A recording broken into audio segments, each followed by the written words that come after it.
Imagine the Voyager, a massive colony ship, floats deep in space en route to a new home.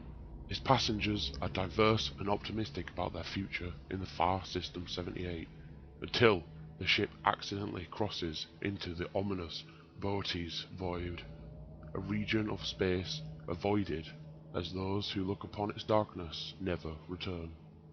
The warnings to avoid the inky black were clear, but some couldn't resist staring into the abyss, and now something stared back. As the ship's overseer and former doctor, you are tasked with an impossible mission: isolate and eliminate the infected individuals before they eliminate us. But here's the catch: the others are intelligent, adapting and uncanny. They mimic the behaviours and appearance of the residents on board, but exhibit subtle, chilling signs of their otherworldly nature. Your goal is to observe, analyse and decide who can stay, who for now needs to remain locked down, and who is jettisoned back into the void. One wrong choice could doom the entire ship. Confinement is grounded in 4 key design pillars. Number 1. Investigation. Players must think critically, scrutinising details and finding discrepancies. Every clue matters. Number 2. Psychological horror. Unsettling soundscapes, eerie moments, and an oppressive atmosphere keep the tension at its peak. The horror doesn't stem from jump scares, but from the sense of dread and unease. Number 3. Isolation. The empty corridors of the ship amplify the loneliness and uncertainty. Trust is in short supply and every decision feels weighty. Number 4. Pressure. Time limits and quotas force quick but careful decisions. The relentless pace mirrors that of the Overseer's mounting stress. In Confinement, players step into the role of the Overseer, moving between 3 core gameplay modes. Number 1.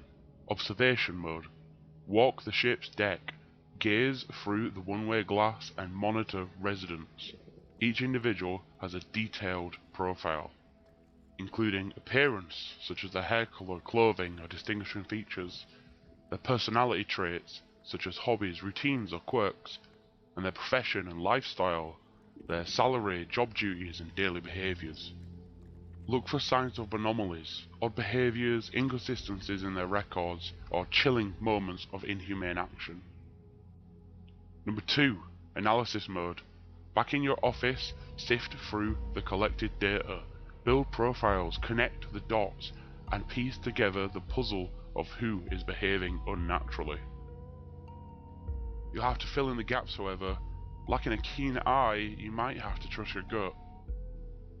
Number 3. Decision mode. Each day ends with a critical decision: who is safe, who stays in lockdown, and who gets ejected into space. Make your choices under a ticking clock and daily quotas, all while wrestling the fear that you might have overlooked something or someone. Now, as the days pass, the psychological toll will manifest in the residents. Isolation causes erratic behaviour, even in the unaffected, making the others even harder to spot. We decided on several points to take the gameplay further when friends have completed the core game. Through playability, players will have access to high difficulty levels, which will have more residents, subtle behaviours and shifting hosts. Players will have access to custom modes, which will tailor the experience with customizable quotas, behaviours and multiple challenges. Multiplayer will be another core mode that will allow friends to collaborate and compete against other players in the world, each with their own suspicions and strategies. This modular will ensure that Confinement is as replayable as it is engaging. We've been inspired by some great titles in the gaming industry. The investigative tension of Papers, Please, the resource-driven stress of 60 Seconds Reatomized, the paranoia of Among Us and That's Not My Neighbour, and the immersive horror of Phasmophobia and Five Nights at Freddy's. But what sets Confinement apart is its ability to blend these elements into a cohesive, atmospheric experience that keeps players questioning themselves and their environment.